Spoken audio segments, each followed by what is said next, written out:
Hi friends, welcome back to my channel. ఈరోజు మనం ఒక కొత్త వంటకం నేర్చుకున్నామండి. మామూలుగా మనము సేమియాని యూస్ చేసుకొని పాయసము ఉప్మా చేసుకుంటాం కదా, అలా కాకుండా ఈ విధంగా చేసుకొని చూడండి, చాలా బాగా ఉంటుందండి. ఈ విధంగా ట్రై చేసి చూడండి ఇంట్లో ఖచ్చితంగా. సో దానికోసం ముందుగా నేను 2 సేమియా ప్యాకెట్స్ తీసుకున్నానండి. 10 రూపీస్వి 2 సేమియా ప్యాకెట్స్ తీసుకొని వాటిని బాగా బాయిల్ చేసుకున్నాను. అంటే ఒక 70 to 80% ఉడికేలాగా మనం ఉడికించుకోవాలన్నమాట. అంటే గోరుతో మనం కట్ చేసినప్పుడు కట్ అయ్యే విధంగా మనం దీన్ని ఉడికించుకోవాలి. సో ఆ 2 సేమియా ప్యాకెట్స్కి వాటర్ని యాడ్ చేసుకుని కొద్దిగా ఆయిల్ని యాడ్ చేసుకున్నాను. సో దీన్ని బాగా బాయిల్ చేయాలి. అంటే ఒక 70 to 80% ఉడికేలాగా మనం దీన్ని బాయిల్ చేసుకోవాలన్నమాట. సో ఇది ఖచ్చితంగా ట్రై చేయండి, చాలా బాగా ఉంటుందండి సేమియాతో. సో నా ఛానల్ని ఇంకా సబ్స్క్రైబ్ చేసుకొని వాళ్ళు సబ్స్క్రైబ్ చేసుకోండి, లైక్ చేయండి, షేర్ చేయండి, పక్కనున్న బెల్ ఐకాన్ని క్లిక్ చేయండి. నేను చేసే వీడియోస్ మీకు నోటిఫికేషన్ ద్వారా వస్తుంది. సో ఈ విధంగా మనము 70 to 80% ఉడికించుకోవాలి. సో గోరుతో కట్ చేసినప్పుడు మనం ఈ విధంగా కట్ అయ్యేలాగా మనం దీన్ని ఉడికించుకోవాలి. సో ఇప్పుడు ఈ వాటర్ అంతని కూడా ఫిల్టర్ చేసేసి దాంట్లో కొద్దిగా చల్ల నీళ్ళు పోసుకొని దాన్ని ఫిల్టర్ చేసుకోవాలి.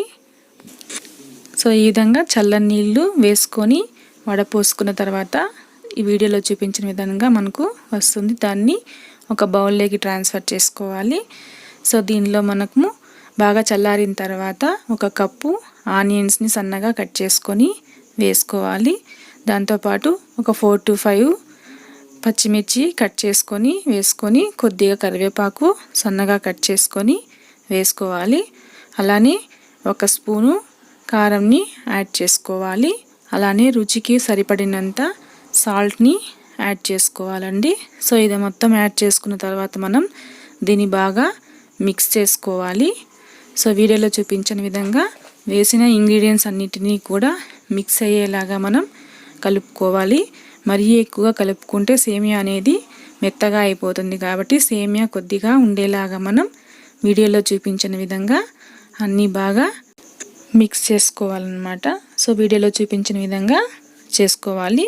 సో దీనికి మనము ఒక 3 to 4 స్పూన్స్ శనగపిండిని యాడ్ చేసుకోవాలి. సో వద్దనుకున్న వాళ్ళు 1 or 2 స్పూన్స్ యాడ్ చేసుకున్నా సరిపోతుందండి. సో శనగపిండి వేసుకున్న తర్వాత బాగా కలుపుకోవాలి. సో చూడండి, వీడియోలో చూపించినట్టుగా మనం మొత్తం కలిసేలాగా కలుపుకోవాలి. సో చూడండి, ఈ విధంగా మనకు ఫైనల్గా ఈ విధంగా వస్తుందన్నమాట. సో ఇప్పుడు మనం దీన్ని ఫ్రై చేసుకున్నాము. దానిలో ముందుగా బాణీలు పెట్టుకొని ఆయిల్ వేసుకోవాలి.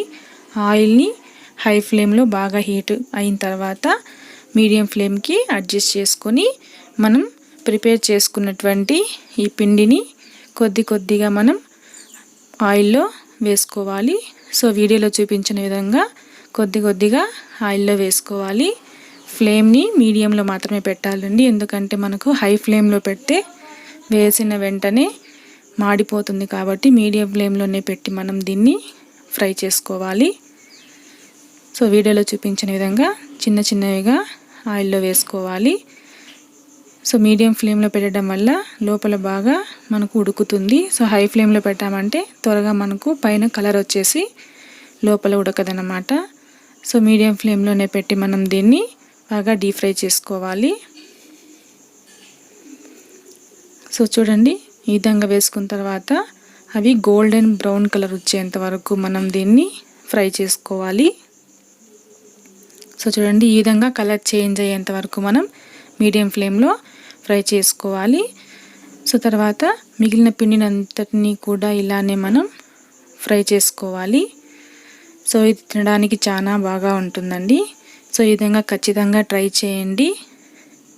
సో ఫైనల్గా మనకు వేడిగా సేమియా పకోడా అనేది తయారైపోయిందండి. చాలా క్రిస్పీగా ఉంటుందండి. ఖచ్చితంగా ట్రై చేయండి. సో ఈ వీడియో అందరికీ నచ్చింది అనుకుంటున్నా. నచ్చితే లైక్ చేయండి, షేర్ చేయండి, నా ఛానల్ని సబ్స్క్రైబ్ చేయండి. పక్కనున్న బెల్ ఐకాన్ని క్లిక్ చేయండి. నేను చేసే వీడియోస్ మీకు నోటిఫికేషన్ ద్వారా వస్తుంది. Thank you for watching. Bye bye friends.